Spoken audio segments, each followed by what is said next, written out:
कुरान के अंदर अल्लाह करीम ने इरशाद फरमाया, वसारिउ इला मगफिरतिन मिन रब्बिकुम व जन्नतिन अर्दुहस समावातु वल अर्द उइद्दत लिल मुत्तक़ीन।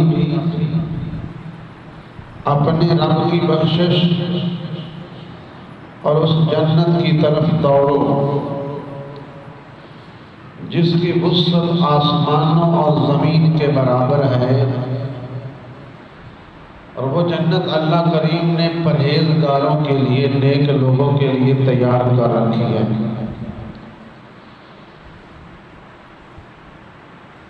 तो सामीने मोहतरम,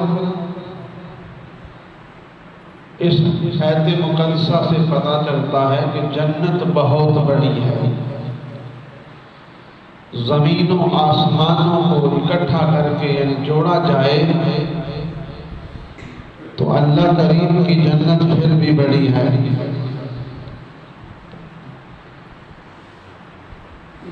तो जन्नत हज़रत सैयदना अनस बिन मालिक रज़ी अल्लाह तआला अन्हु, आपने कहा कि या रसूल अल्लाह, जन्नत ज़मीन पे है या आसमानों पे? तो हज़ूर नबी रहमत सल्लल्लाहु अलैहि वसल्लम ने अपने ग़ुलाम सहाबी से कहा कि ऐ मेरे ग़ुलाम, जन्नत इतनी बड़ी है कि वो ज़मीन पर नहीं आ सकती और आसमान पर भी नहीं आ सकती। तो जन्नत कहाँ है? हज़ूर नबी रहमत सल्लल्लाहु अलैहि वसल्लम ने फरमाया कि जन्नत अल्लाह के अर्श के नीचे है और आसमानों के ऊपर है। अल्लाह के अर्श तो थले और आसमाना तो उत्ते जन्नत है। तो ये जन्नत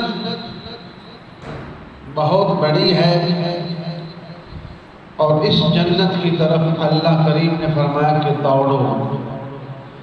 इसे हासिल करने के लिए नेक साहले आमाल करो ताकि तुम ये जन्नत हासिल कर सको।